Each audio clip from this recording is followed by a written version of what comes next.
have an incredible guest coming up right now. Certainly a voice from many of our pasts. He is the longtime voice of Jets 1.0 and the author of the new book, 2 Minutes for Talking to Myself. It's an absolute pleasure to welcome in Curt Keilback to Winnipeg Sports Talk. Curt, what's going on? How are you? It's a real pleasure to be here. Well, I got to tell you, it is, growing up, I'm listening to all your legendary calls, really the sounds of my youth. Really excited both to have you on the program and talk about the book. I want to get to the book and some of the stories and characters in it in a moment, but be remiss without kind of starting off with Dale Hawerchuk. And of course, you spoke in that produced piece by the Jets about the Hawerchuk era. What was that like being a part of that night? And maybe just thoughts on Dale today after that wonderful unveiling of the statue in downtown Winnipeg last Saturday. Well, as I said in that video, it was amazing when you think he was only 18 when he showed up in Winnipeg, and so much was expected from him so soon, and he was able to deliver is incredible. But I can also remember we went on an exhibition trip into Vancouver, the Vancouver Island area, and I think it may have been a game in either Duncan or Nanaimo, BC, where all of a sudden you got to realize just how good this kid could be. Now, it was preseason, but he totally dominated. And you and I were talking off the air before about how quite often people really stand out early in a training camp, and then as the competition gets a little stronger, they begin to drop off. That didn't happen with Dale Hawerchuk. He just got progressively better. And in his second NHL game, of course, had 2 goals and 2 assists. At 18, he was more than ready to play in the NHL. And he was so well received by everybody in Winnipeg and became a part of the community. He was really shy at the beginning. And by the end, of course, he was a cool guy because he was used to all the attention. He was used to being asked questions and to talk about his past and about his future and about playing with people like Gretzky and Lemieux in the Canada Cup. So he had a tremendous career, and it was really sad that it ended as soon as it did, and a tragic consequence that he died at such an early age because he was extremely popular and a great citizen. Well, what do you remember about the buzz and the excitement that Dale Hawerchuk brought to Winnipeg? Because, I mean, listen, you don't get the number 1 pick by being a good hockey team. There was a lot of holes on that squad. We saw the videos of him coming out of the Brinks truck at Portage in Maine, and then, of course, winning the Calder Trophy. And the Winnipeg Jets were a very, very competitive team through the 80s. It seems that it sort of started that day when Dale Hawerchuk's name was called.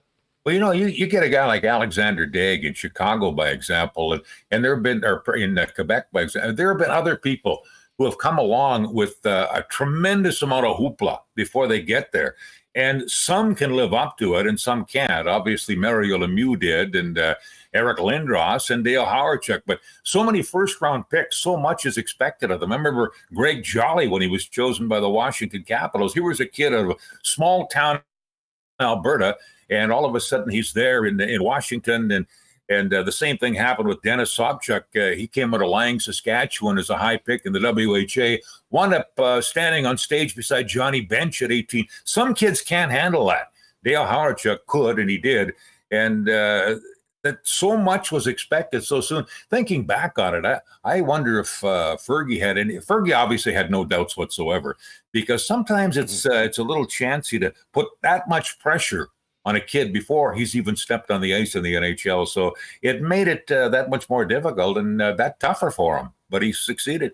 Curt Keilback is our guest. Curt, I got to ask you, how'd you get the job? What do you remember about becoming the voice of the Winnipeg Jets? And had you been in the business beforehand? Just give us a little bit of a background as to how you ended up in that booth calling an entire era of Winnipeg Jets hockey. Well, it just happened out of the blue. I was doing television in Yorkton, Saskatchewan, and the phone rang one day, and it was Ken Friar Nicolson, a man I had never met. And he said that they were looking for people to provide color commentary for the Jets. They had some applicants. They weren't happy with any of them. But apparently Cactus Jack Wells, the legend, had walked by the office while they were discussing their frustrations with not being able to find the right guy. And Cactus said, well, get the kid's kid. He's in Saskatchewan. The kid was my dad, and my dad had worked with Cactus, so nepotism, I suppose, came into play. But it was just a glorious opportunity. And as far as the background had been concerned, I had been the voice of the Regina Pats for a couple of years, but that had been 5 years before. That was, and I mentioned before, Dennis Sobchuk and Greg Jolly were on that team. Eddie Stanowski was on that team. So I really had thought by that time that I would never again do play-by-play hockey, and yet it was something I'd always dreamed of doing. It was number one in my book, and to get the opportunity to do it in the NHL, albeit as a color man for the first 3 years, was a thrill I can't explain, and of course it worked out pretty well. You remember the first game? What were the nerves like getting to the show and turning that mic on for the first time? Well, actually, the first game I did was as a color man, and it was in Colorado Springs at the Broadmoor World Arena. And I do remember that. And Friar made me extremely comfortable. He said, look, I realize you haven't even seen an NHL game before. This is an exhibition. I'll carry you through. And I said, no, leave me on my own.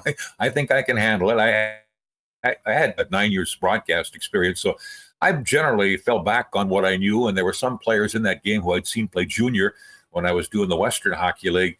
And then the first play-by-play I did was one time Friar was sick and we were in Chicago. And that was pretty exciting stuff. I think I was more excited about doing that game than I was the first game as a color man, because my dream had always been to do NHL play-by-play. And this wasn't the Broadmoor World Arena in Colorado Springs. This was Chicago Stadium, where it was very special to do a broadcast.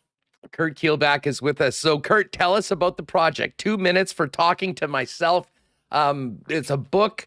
Maybe describe the book to our listeners. I won't do it for you. And how did it all come together? How long you been working on it? When you decide that, I got to put all these stories on paper? Well, it came about over the course of a long period of time. I had written a series of editorials for a show I had done, and I didn't throw them out. There were 13 of them, I think. And then one day I was sitting and I was looking at them and I thought, I got more stories than that. And I just began to put some stuff together, and then I would leave it. I think I left it for about 2 years. I didn't write any more stuff. And then COVID came along and I didn't have much to do. So I'd go upstairs to my computer and I'd start writing. And sometimes I would write 5 or 6 stories in a day. Sometimes I would go 2 or 3 months and not write anything. But after I got to a fair number of stories, I thought, I think I got enough stuff for a book here. And then I got motivated and I wrote a lot more stories, a lot more opinion things at the end. And basically the 5th chapter is more opinion than anything else. And that's where there might be a little controversy come along, and I'm cool with that. The book, as you mentioned, 2 minutes for talking to myself. Now, I mean, you touch on the entire era of Winnipeg Jets hockey, of course, the move to Phoenix with the Coyotes. But there's a few individuals that really stand out in the book for obvious reasons. One has to be John Ferguson. Give us a little taste of what you remember about Fergie, and maybe a Fergie or two tidbit that people will find in the book. John Ferguson was the most intense man I ever met. I mean, every game to him was the 7th game of the Stanley Cup final. It didn't matter. It could be the annual hockey game between the Winnipeg Jet rookies and the University of Manitoba Bisons. Fergie had to win. And there's a story there about the time he chased Rocket Richard off the ice at the Winnipeg Arena, because he even had to win an alumni game with the Montreal Canadiens. But he was extremely high when things went well, and nobody got lower when things weren't going so well. And I know I told a story not long ago, but it's not in the book, about one night in Montreal when the Jets fell behind 3-0 in the first period. And if Fergie winning in Montreal was more important than winning anywhere, because that's where he had played, and that's where he'd established his tradition and his reputation. And the Jets had fallen behind by something like 3 goals in the first period. Fergie was embarrassed. He walked out of the Montreal Forum, stomped all the way back to the hotel, got into his room, and decided to turn on the TV. It was a Saturday night. It was hockey night in Canada, to see what the damage finally amounted to. Turned on the TV and saw the winning goal scored by the Winnipeg Jets. We get back to the hotel. He took us all out for a great night in the town. He was jubilant. He'd won the Stanley Cup because he'd won in Montreal. And just a lot of stories in there about John Ferguson, and a lot, too, I think, about Friar Nicolson. I think those are probably the number 1 and number 2 people in terms of the tales that were told. Well, and you know what, a younger generation that's watching the show might not be familiar with the Friar, but I mean, an absolute broadcasting legend. And as you mentioned, I mean, a huge part of you ascending to the place you had in the sports community and on those Jets broadcasts. Yeah, the Friar was a legend when I got here. He had been the voice of the WHA Jets. And of course, they had all that success. They traveled all over the world. They really put Winnipeg on the hockey map. And Bobby Hull, Anders Hedberg, Ulf Nilsson, he had the opportunity to call the plays of a line that is considered by some to be the greatest of all time, certainly among the top lines that ever existed. And I know he marveled over them, and people totally enjoyed his broadcast. But he was great with me. He taught me an awful lot of things along the way. One of the most important things he taught me was not to fraternize with the players, because objectivity is important. And you don't want the coach to be a little concerned about what he might say to you, because the coach is really important in your life. And actually, from a broadcast point of view, the most important person is the head coach of the hockey team. You have to establish a rapport with him to have the information you require to be any good on a broadcast. Well, speaking of head coaches, I've got to ask you about what you remember from Rick Bowness back in the 80s. Well, it was interesting, and I hope he doesn't see this because I don't want to go to his head. But I remember when I went to Phoenix, and Rick Bowness came in as coach of the Phoenix Coyotes. And our color man there, Todd Walsh, said, "You've got some background with Rick Bowness. What can you tell me about Rick Bowness?" And I said, "Finest man I ever met in hockey." So, and there's others who certainly compete, Paul McLean, Laurie Boschman, Tim Waters, the list goes on. But at that time, that's how I felt. And things haven't changed. He's a good man. He's an honest man, and he'll give you a full effort. And he's determined to win, but you can talk to him. Unlike some coaches, you can talk to him win or lose. He certainly has been a refreshing breath of fresh air here in Winnipeg in his return, and a lot of excitement about the season that begins next Friday down at Canada Life Center. Can I tell you a story about Rick Bowness? Please do. Yeah, I was just because I've been calling the Calgary Herald, and somehow they're ignoring me. I want to get a picture that was on the front page of the Calgary Herald. I think it was October 12th of 1985. And it was a picture of Rick Bowness swinging and nailing linesman Randy Mitten with a punch. The thing was, Bowness was an assistant coach. He was standing in a suit, standing on the players' bench, took a swing at Tim Hunter and missed Tim Hunter because Tim Hunter was fighting with Brian Hayward. And instead, he nailed Randy Mitten. Bowness wound up getting a 3-game suspension for his punch. And then afterwards, we managed to get a picture from the Calgary Herald at that time. I guess they were more agreeable in those days. We got the picture. My wife put it into a frame. We had a celebrity auction for juvenile diabetes, I believe it was, which was Friar's cause. And we got this picture mounted. It looked beautiful. We auctioned it off. And you know who bought it? Rick Bowness. We'll have to ask Bones about that. Where is that picture now? We'll do some detective work. I'm assuming Bones has still got it, but I haven't talked to him about it. I have contacted him a couple of times with brief text messages, but I know he's pretty busy right now, so haven't talked to him a whole lot. Curt Keilback with us. The book is 2 minutes for talking to myself. Curt, I got to ask you about a couple different sort of eras that of the club. The 80s, we talked about Dale Hawerchuk coming in, but, you had the 630 goal scorers in that season, and the Jets really did turn into one of the best teams in the league, and yet they were in the Smythe division, which seemed to be impossible and ended up being impossible for the Jets to get out of. How good were those teams, and what was it like calling the likes of the Calgary Flames in that dynastic Edmonton Oilers era, and the very tough neighborhood that Jets club resided in? Yeah, I always thought there was something wrong with the playoff format at that time, because in 1985, it could be argued that the 3 best teams in the NHL were the Edmonton Oilers, the Winnipeg Jets, and the Calgary Flames. Yet with the playoff format of the day, they had to play off against each other in the first round, and of course the survivor into the second round. So one would always be eliminated in the first round of the playoffs, and it was impossible for more than one to make it to the Western Final. I thought in 1985, and I talked about it in my book, I spoke with Bill Sutherland, the assistant coach, and quite a few other people. We really thought the Winnipeg Jets had a heck of a shot of winning the Stanley Cup that year. That was the year you mentioned. They had the 6 guys, had the 30 goals, but they were getting so many contributions from elsewhere, too. The defense was outstanding with Randy Carlyle and Dave Ellett, and the list went on of Dave Babich. I mean, they were good. They were a good hockey club. And then, of course, that was the year, too, that Dale Hawerchuk cracked his ribs in the first-round playoff series against Calgary. They did wind up winning that playoff series, but then went down to the Edmonton Oilers. And it was interesting to hear Paul Coffey talk the other day at the Dale Hawerchuk ceremony, because I had mentioned this, and I've talked to some of the Jets who mentioned this, including Dale Hawerchuk, the late Dale Hawerchuk, including Dave Ellett, and I heard Paul Coffey say it the other day. The biggest difference in the mid-'80s between the Winnipeg Jets and the Edmonton Oilers wasn't Coffey, it wasn't Gretzky, it wasn't Messier, it was Grant Fuhr. They could not beat the man in the goal, and he was just outstanding. And it was interesting, too, because, and I hesitate to tell this story because it sounds like the man was bragging, but he wasn't. Grant Fuhr was a goaltender coach with the Phoenix Coyotes when I was there, and he and I would often have breakfast on the road.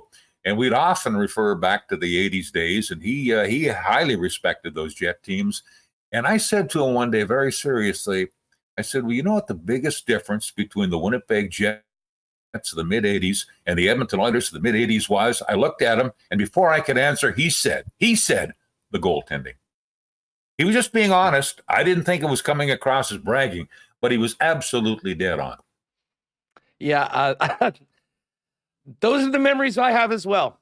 And when you think back to, and listen, some questionable decisions from a Jets coaching perspective. I mean, we think back to the 90s series when, they were up 3-1 and then going back and forth between Beauregard and Essensa and Bo getting the start. I mean, plenty of bar top conversations for years about that. Into the 90s, though, I mean, Teemu Selanne had the magical 76-goal season, and there was that new young core, Selanne, Zhamnov, Keith Tkachuk. Curt, when you think back, I mean, what do you remember about Teemu emerging onto the scene? And then maybe touch on Keith, who had a very interesting path here in Winnipeg, where he signed the deal with Chicago. It got matched, lost his captaincy, which was a topic we've been talking about recently here due to current events, and then went and scored 50 before the team left. I mean, those two players, Tkachuk and Selanne, sort of were those guys if you think about the late era of Jets 1.0. It was interesting because I remember the first time I met Teemu Selanne, and it was a year or maybe 2 years before he actually came to play for the Winnipeg Jets. He'd just been drafted, and there were 3 Finns who came over together. They were all sitting on the bench and watching the Jets at training camp. And, of course, most times Europeans come over, and they tend to be shy. They're not comfortable with the language. But this one kid was so refreshing, and it happened to be Teemu Selanne.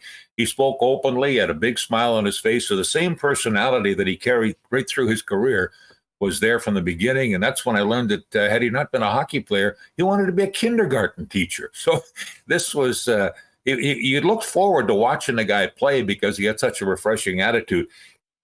Keith Tkachuk, I remember the first time we met him, it was in Edmonton, and he had just come back from the Olympics. He'd been with the U.S. team, and he joined us, and he walked right over to the media. We're sitting watching the practice, and he introduced himself.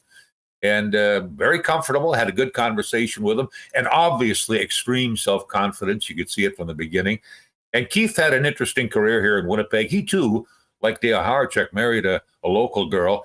But in some ways, their paths went differently because, while Dale was always popular, Keith had kind of a mixed reaction from people. There were some who liked him and some who didn't like him. He could be abrasive or he could be warm. To me, he was always great. I got along great with Keith Tkachuk, and I appreciate that. But I also understand why some people maybe didn't think so highly of him.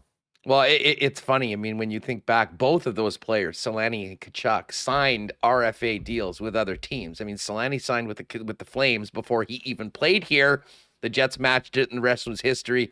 The Tkachuk one happened later on, and I think that made him a little bit more of a lightning rod for Winnipeg Jet fans. That being said, on the ice, from what you guys saw, I mean, those two players in particular gave a jolt of energy to the team and the city. Probably unlike anything we'd seen since Hawerchuk. Oh, there was no question. It was exciting, and particularly that rookie year of Teemu Selanne. You know, I think back, and there were 3 years that really stood out, and that was the first Hawerchuk year when he won the Rookie of the Year award. And of course, the team improved by 48 points, which was unprecedented at that point.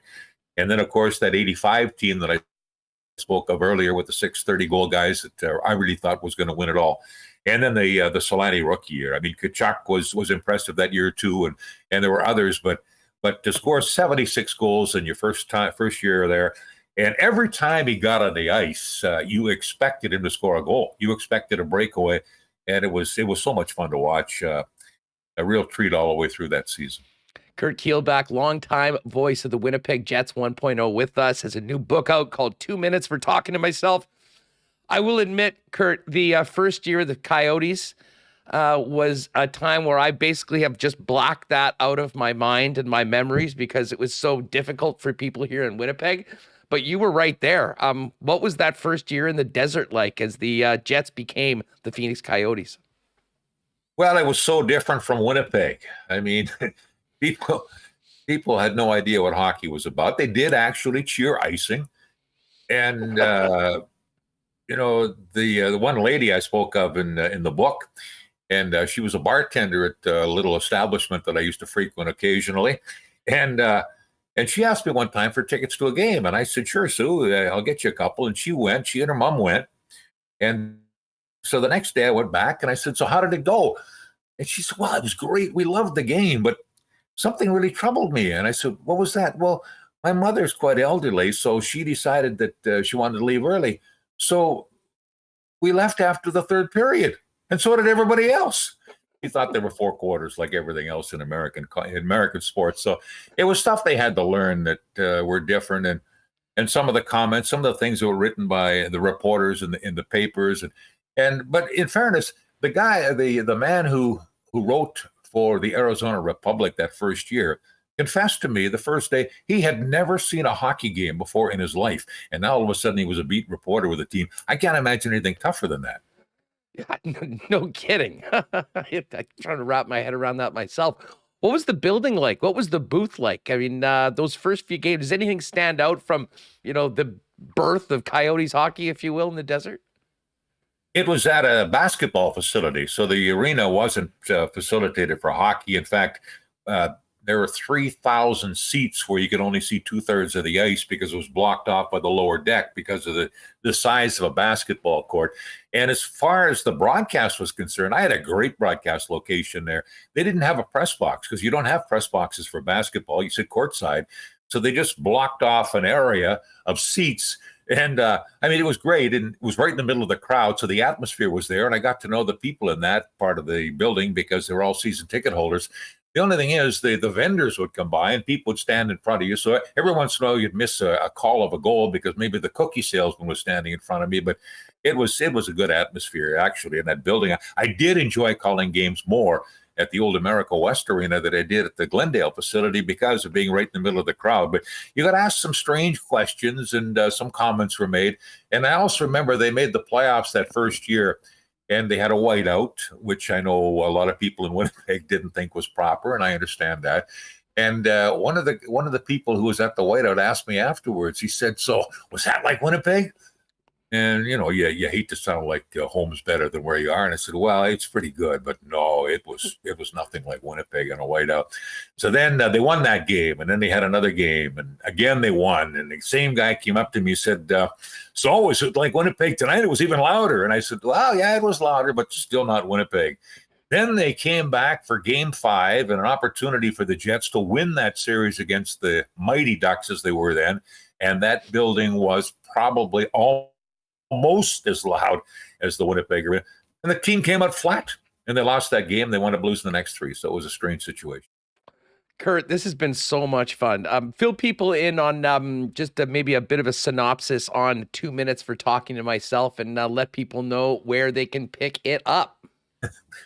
Well, it's a story of all the years that I covered the Winnipeg Jets and the Phoenix Coyotes, and particularly the Jets, the different eras. It's also, the fifth chapter is primarily about broadcasting, some of the things that happened, like when there was a $58,000 goal scored that wasn't insured and the reason as to why. And so a lot of stuff in there that, and also some personal things of how I got into broadcasting and some of the things. I was a bit of a space cadet sometimes and things that happened along the way and got caught in naivety step forward a couple of times. So yeah, it was an interesting, I enjoyed writing, and let's put it that way.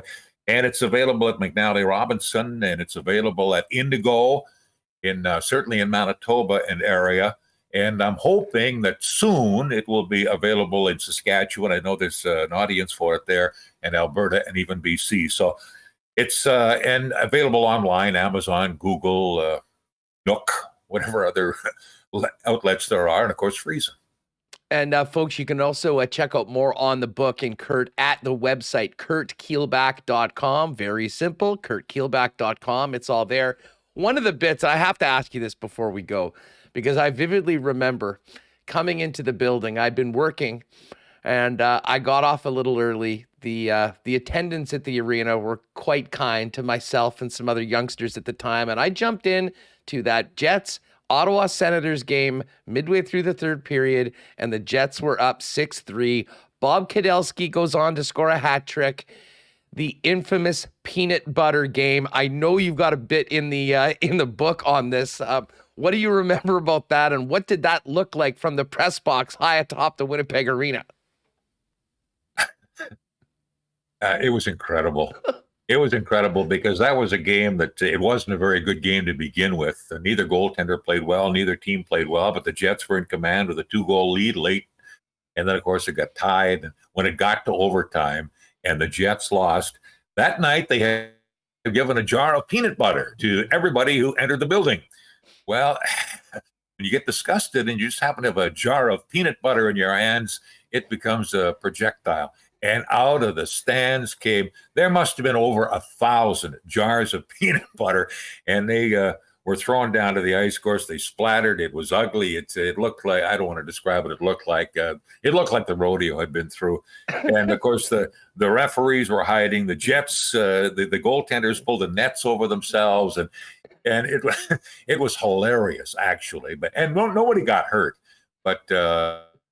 Then the very next day, the Jets made a move that they planned to make anyway, but they decided to accelerate it. They took the C away from Dean Kennedy and gave it to Keith Tkachuk so they could just get over what had happened last night and hopefully make people forget about it. But it's something that should never be forgotten about. And ever after that, of course, I don't think they gave jars of peanut butter out. They generally gave anything away as people were leaving the building. It worked a little better. Well, I have a funny story actually about that. My good friend and former boss when I was selling tickets for the Jets, Gord Dimitri, was the account rep at the time that had done that deal with Kraft. And he got there at the start of the game, made sure the promo was all happening, and then actually had a flight later on in the game with his wife. I think they were going to Mexico or something like that. So everything went well, met the clients, fantastic, that's great. End of the first period, off to the airport. This is before everyone had cell phones. He didn't find out about the disaster that had happened on his account on that game sponsorship night until he got back, from Mexico a week later. We still laugh about that. Certainly one of the more infamous nights in Winnipeg Jets history, and all of Jets history, as told by Curt Keilback, is in this book, 2 Minutes for Talking to Myself. I've not seen a video, come to think of it, of the peanut butter night. If anybody's got one, they should get it to you. We got to talk to Pascucci about that. If anybody has it, it'll be Scooch. He's the true Winnipeg sports historian, and that vault that Joe has, if anybody has it, it's Joe. So we'll reach out to him. Curt, this has been so much fun having you on the program. Let's do this again sometime, and certainly all the best with the book. I'm really enjoying it right now, and I think Winnipeg Jet fans will absolutely love the stories and memories that you have in 2 minutes for Talking to Myself. Well, thanks, Huss. I've totally enjoyed it, and excuse me, I'll be back anytime.